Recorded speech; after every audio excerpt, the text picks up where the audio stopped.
Hello, everyone. Welcome into the East Alabama Works video podcast series. I'm Carl Brady, Workforce Program Manager for East Alabama Works. We are Region 2 of the workforce efforts in the state of Alabama, and we cover a 7-county region over here in the East Alabama area, working with industry and education partners and the general public to help improve the workforce, to make sure that our workforce is well educated, well trained, and ready to go to work and fill those jobs that are available out there throughout the community. Today, we're going to be talking about a new initiative that is finally coming to fruition here in the state of Alabama. The governor's office, the Alabama Workforce Council, and a lot of folks have been working together to pull this together, and it's called the Alabama Talent Triad. We're going to talk more about that on the program today. And with me today, my guest is Greg DiDonato from EBSCO Information Services. They're the company that has pulled all of this information together and listened to all the people who've had input and are getting ready to launch the Alabama Talent Triad. Greg, welcome to the podcast.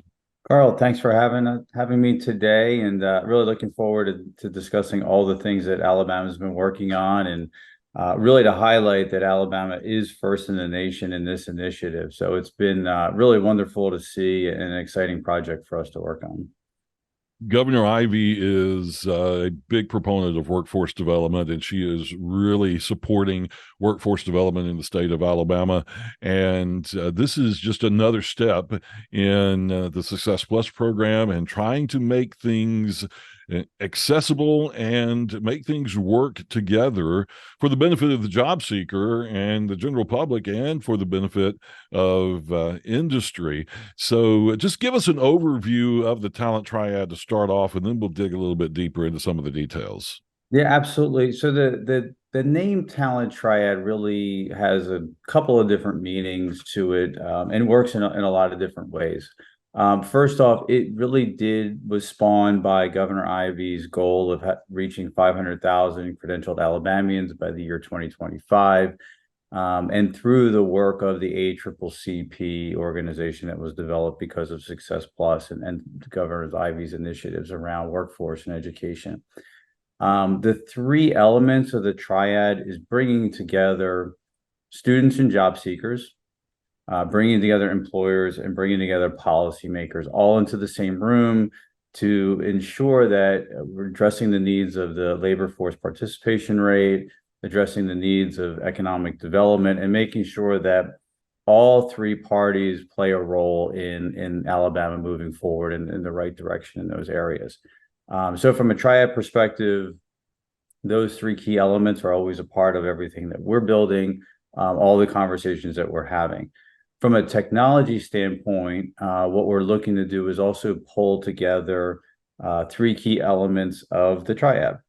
We have the digital wallet and learning and employment record for the student and job seeker. We have the skills-based job description generator for employers to utilize. And we have the Alabama Credential Registry for education and training providers. So, again, no matter how you look at it, the nomenclature of Triad works in a lot of different aspects. And for folks who have been around workforce development in Alabama for the last couple of years, we've heard a lot about the development of the Talent Triad. And you mentioned the Credential Registry, the skills-based job description generator, and the Alabama College and Career Exploration Tool. That's Asset and Atlas and other names that have been assigned to some of these things. And this is going to allow it's going to be a massive job search engine where people can put more than just post a resume if they're looking for a job. It can connect to the educational system so that people can pull in exactly what credentials that they've earned when they start looking for a job. And then it allows the employers to be more specific in what they're looking for with specific skills and credentials and education touch points that they want their employees to have. So it's going to be a tremendous tool for job seekers and employers in the state of Alabama. Yeah, that's all true, and it will be a really valuable tool for everybody to utilize. Now, the key element that we're adding to, and that the state wants to provide emphasis in, is a highlighting of skills, utilizing skills as a major asset for both the student job seeker as well as for the employer to support skills-based hiring, which most employers are talking about, which really emphasizes getting the right candidate, getting the right match for their jobs. Also broadening the scope of where students and job seekers can see opportunities for them. So by applying skills to the traditional resume process of what used to just be degrees or credentials and experience, we're really expanding opportunities for everybody. We're expanding opportunities for students. We're expanding opportunities for job seekers. We're expanding opportunities for employers. And that's really what the major goal is here. In addition to jobs, the other key solutions that we've been adding into the digital wallets for students and job seekers are recommended learning pathways. What's the next training opportunity for them to upskill, to advance their careers?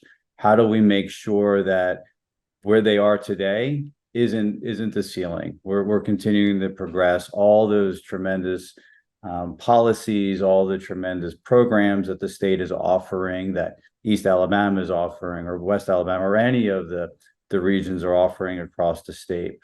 Making sure that we're advancing their opportunities as well, and really tearing off the paper ceiling, as a lot of people will say, for those folks.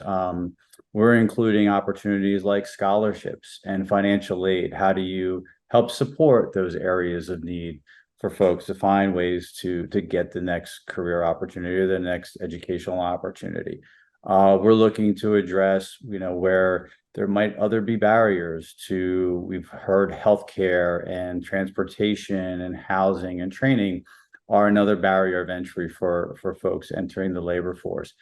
So we're making sure to highlight where employers have those types of benefits, or where the state can support students and job seekers in those areas as well. So really, the more that we talk to regions, the more we talk to the different employers, the different programs, agencies throughout the state, we're finding additional ways to add value elements to the talent triad that, again, highlight all of the efforts, all of the programs, and all of the opportunities that are available out there.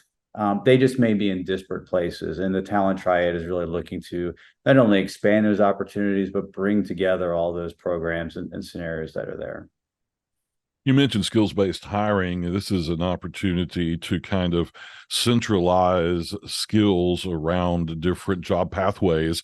You mentioned the ACCCP and the TAC teams. That's the job of the ACCCP and those TAC teams, is going in and choosing career pathways, and then here are the skills needed, and here is the pathway if this is the career you want to be in, whether it be an electrician or whether it be a marketing manager or whatever. The TAC teams are out there identifying the skills and the training that's needed for that, and then you can centralize that into the talent triad so that companies then know that they're getting consistency whenever they post a job for an electrician or a marketing manager.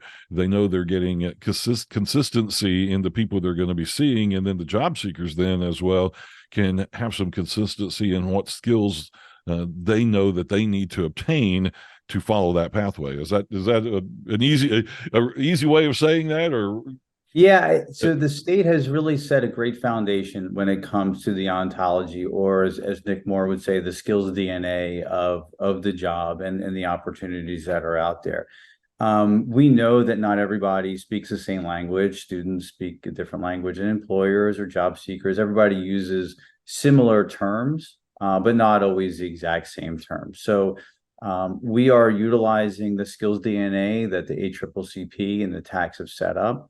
We're also using linked data to make sure that job descriptions or skills that employers are adding to the talent triad, or that education training providers are adding to their credentials, are linked to those key terms that the tax set up originally, that the state set up, and we're going to continue to expand that ontology over the course of time through everybody's input, but making sure to map them very succinctly and deliberately to ensure that, again, we are speaking the same language, at least through machine learning and opportunities for technology, even if we're not always using the exact same terminologies there. But the goal is to make sure that when employers go in to create their job descriptions, that they have a tool that will allow them to readily make available the preferred skills, the required skills, the preferred credentials and required credentials that they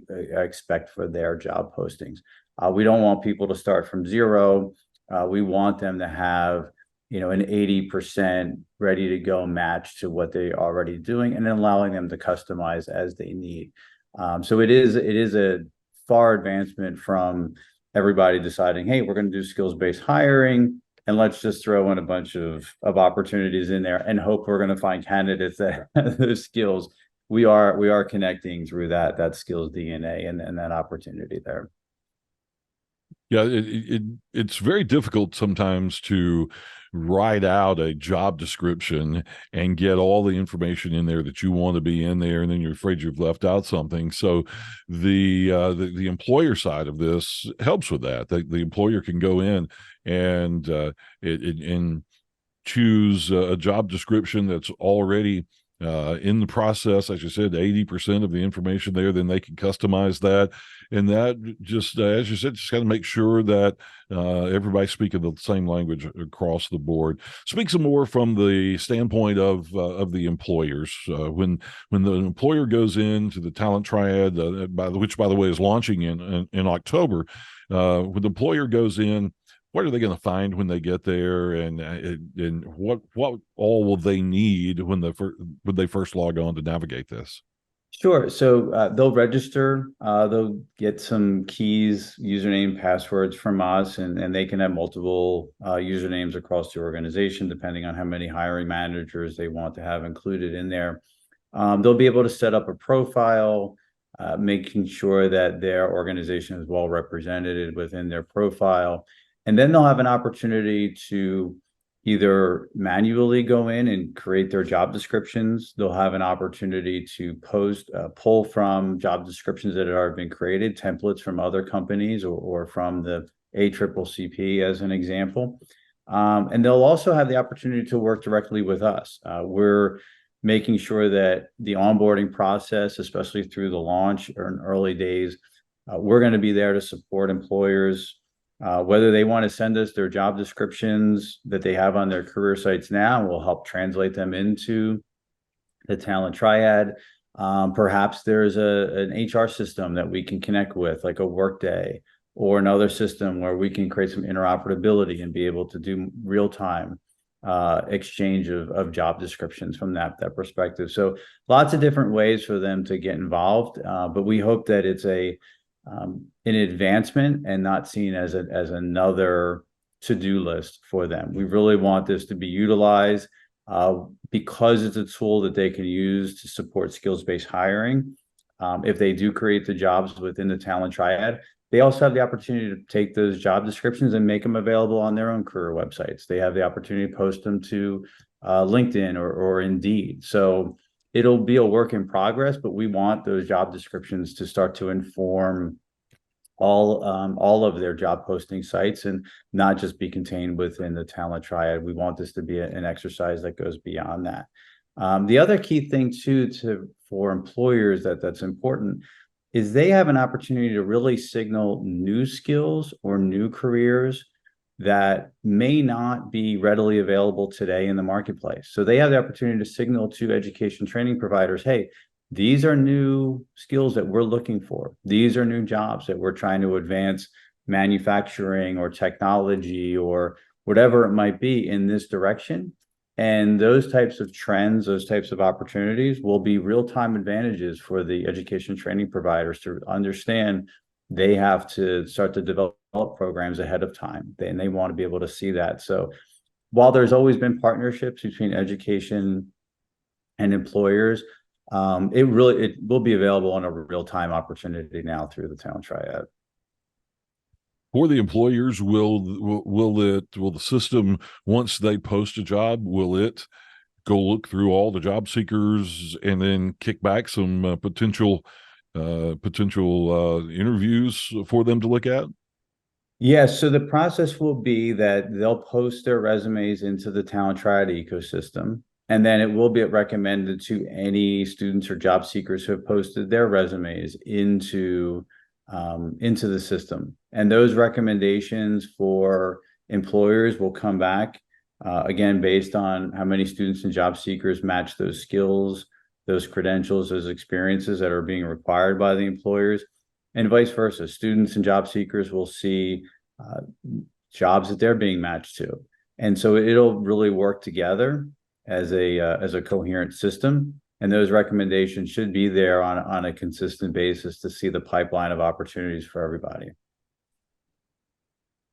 You talked about the helping a job seeker, once they put their skills and their credentials in, showing them other opportunities along their pathway. And I think that's a big thing that we see a lot is people don't always know what their opportunities are. They don't know that there's another credential that they can earn, or a free training that they can go to in their community, or maybe even a community college training that they can go to improve their skills more. And this will kind of give them an opportunity to see that there are other opportunities for that training and advancement out there. Yeah, so we're really hoping to uncover new awareness for folks. So whether it's awareness of, as you mentioned, training and education opportunities to upskill them into the next degree, or to their first degree, to their next credential. Maybe it's a non-degree program, it's a 6-week program that's available to them. So we are hoping to create awareness to all of the different agencies and programs that are available. We're also hoping to create awareness for opportunities that might be outside their current vertical, but that the skills match a job that they hadn't thought they might be qualified for. So, whether it's, again, crossing manufacturing and agriculture or other verticals that have similar skill sets. But again, you as a professional may have always worked 10 years in a certain vertical, but now your skills are starting to open up to, hey, maybe there's 7 jobs with 7 different companies that you hadn't really thought would be a part of your career search. So again, it's uncovering what you may not have readily known about today in either scenario. For the job seeker, when they are putting their information in, we mentioned again, the skills-based hiring, and how there's a kind of a move to skills-based hiring here. That means not that we are changing the importance of university education, bachelor's degrees, master's degrees, and those kind of things, but there are jobs out there that a lot of companies, their general job description requires a bachelor's degree, even though maybe if you have the skills, you could do that job without the bachelor's degree. And that's kind of loosening things up a little bit, so that people don't miss out on opportunities just because maybe they haven't earned that bachelor's degree yet, or a higher degree. Yeah, I think that's true. And we never want to mitigate or lessen the value of a 2-year degree, a 4-year degree, an advanced degree. Those are all extremely valuable. I've obtained them over my career. I certainly don't want to lessen the value of those degrees that I've earned. But I think by adding in the skills, whether it's through a degree program, whether it's a non-degree program, what we're doing is we're really signaling to employers not just what you've achieved, but what you're competent in. What is it that makes you valuable to me as an employer? What gives you the opportunity to seek that next career opportunity? So it can be during a degree process, or it can be without a degree. So we're looking at opportunities where the degree was the default because employers weren't exactly sure what candidates to seek. And that 4-year degree was signal that you could accomplish certain goals, and then employers took that sort of at face value, that meant you were a more viable candidate than somebody without it.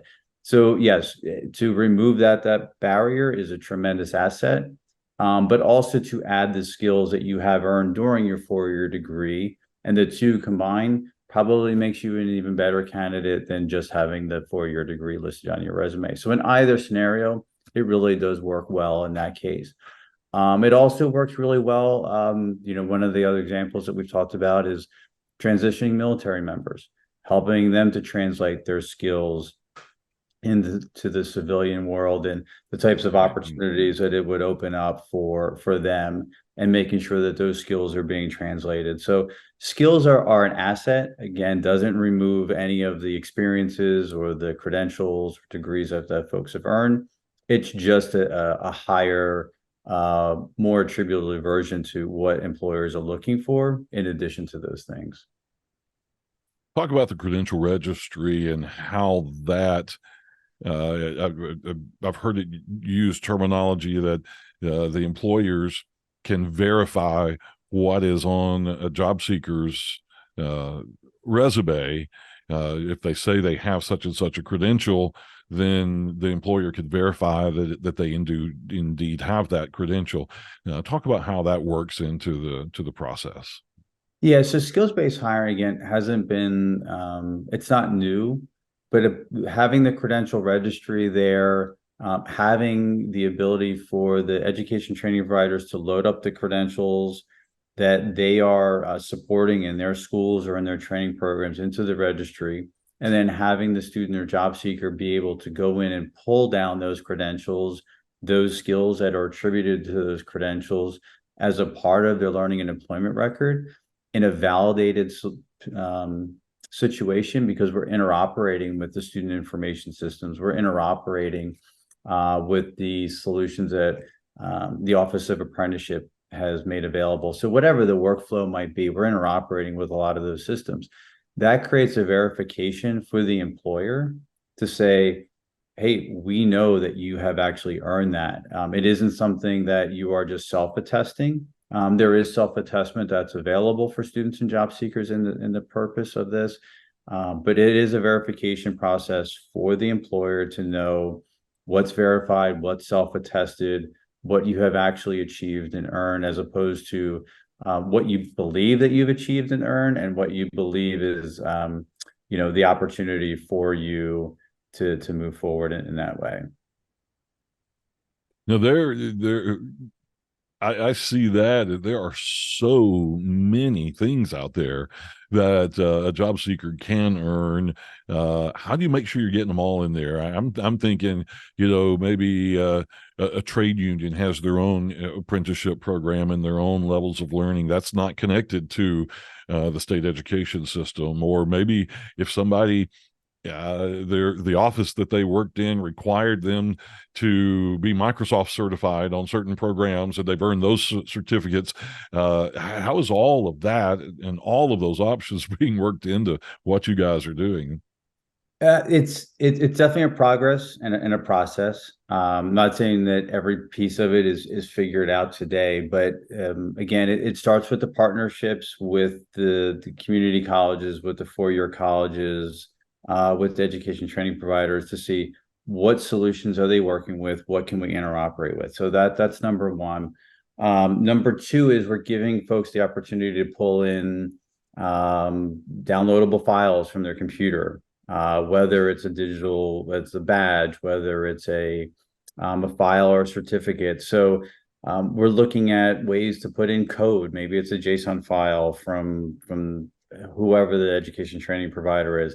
There's about 7 or 8 ways that you can do it. The ability to interoperate, just click on that you went to University of Alabama or you went to Lawson State, and be able to pull in your credentials right away. That's obviously the most seamless way that we want to be able to do it. But there are going to be more manual ways where it's more of a downloading and uploading into your resume.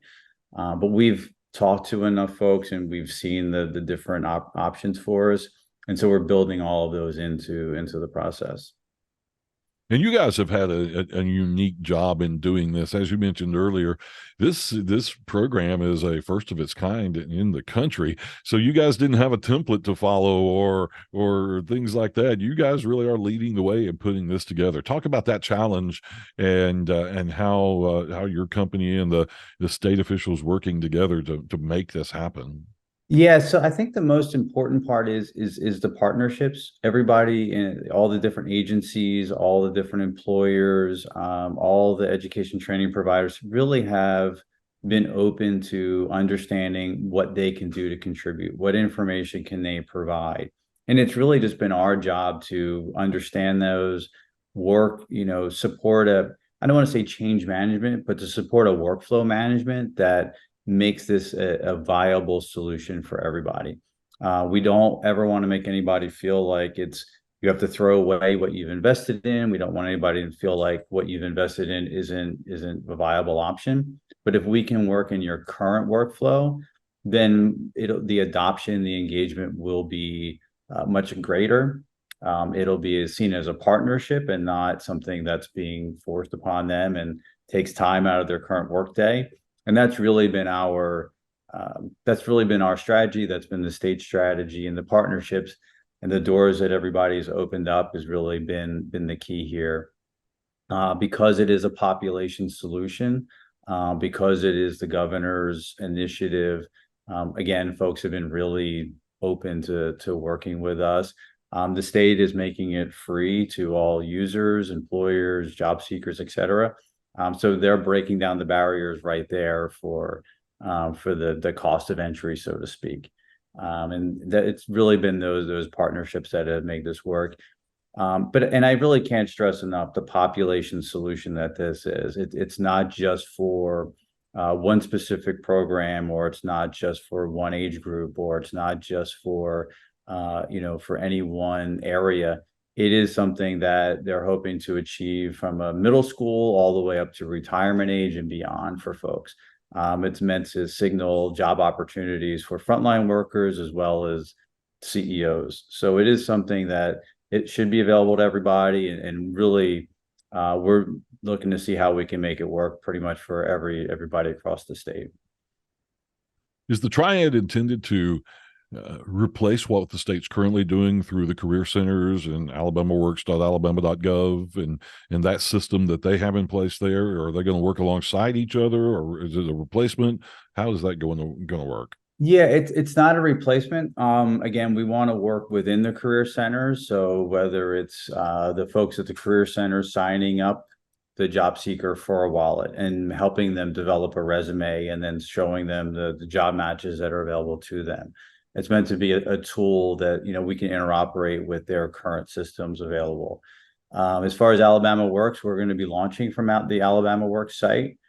We've worked closely with that team, and it'll be a page within the AlabamaWorks website for that. So it's always been a partnership. It's never been a conversation around replacement. It's been an amplification and an enhancement to those programs. And the launch is coming in October, and I'm sure we'll all be getting the link to that, and we'll all be all of the different regions, and we'll be doing our best to help get the word out and spread that link around through our social media and our websites and all of those things as well. So once the launch happens, it should be pretty easily accessible for everyone, right? That is correct. Yeah, we will be making it available through AlabamaWorks at first, but the ultimate goal is wherever you need it to be as an employer, as a student, as a job seeker. We're really hoping to launch from everywhere, from the community college systems, from the K-12 systems, from an employer HR systems. AlabamaWorks will be a key foundational piece for that. But we do want to make this headless, and by just really working again within everybody's workflows and getting it out there as quickly as possible, and just seeing how the engagement runs. The pilot has been running for the past couple of months. We've been testing out to make sure that the recommendations are there. Things seem to be going really positively. And once we launch in October, it really will just be how fast can we continue to develop the next solutions, listen to the feedback, and continue to enhance engagement and opportunities. Well, Greg, is there anything we haven't talked about that we need to make sure we mention? No, right now, what we'd love to do is really we're looking for employer engagement first and foremost over the next month. We really feel like the employers being very super engaged in this, putting in their job descriptions, is a key role here. We want to make sure that the Alabama Talent Triad has enough opportunities in there so that when students, job seekers do start to come and adopt the solution, that they're going to see recommendations right away. We do feel like the employer foundational piece of this is a key part of the engagement. And I know the states has some programs they want to roll out for each of the regions and some contests and things like that. But the employer engagement is really going to be key. We've worked with the Office of Personnel to support all of their job descriptions. So they've been a huge partner in this. There's over 1,300 of their jobs available today in the Talent Triad. But we're looking for, really employers from every vertical, from every region to continue that engagement and continue the enthusiasm that we've heard from all the meetings across the state. So how do those employers go ahead and start participating in this and to go ahead and start building up that library of open jobs so that when it launches, you'll have some stuff on there? How do they get in touch with you for that? Yeah, so right now they could go to talent.alabamaworks.com. They can request a username and password. They can contact me directly at gddonato@ebsco.com. They can reach out to folks like yourself at the AlabamaWorks and make sure that you're getting in touch with us. So there's lots of different opportunities there. We'd love to work with the regions, love to work with all of your partners. To make sure they understand, to do the training, and then to find out how we can support their onboarding of job descriptions. So really, we're relying on all of you as partners to help facilitate all of those conversations and support the engagement as well. And then again, we'll support all of your needs and their needs throughout this process. Well, Greg, thank you very much for taking the time to join us on the podcast today and to talk about the Alabama Talent Triad. And looking forward to getting that thing launched in October and getting it underway with lots of users throughout the state and helping to match up jobs and job seekers and getting everybody on board to get this thing rolling. Now, Carl, thank you. And again, we're just really thrilled to continue to keep Alabama first in this initiative. It is a wonderful state-based initiative, and we want to keep the amplification going for how amazing the state's been. So thank you. All right. And folks, we thank you for joining us for the East Alabama Works video podcast series. Hope you have a great day, and we'll see you for the next one.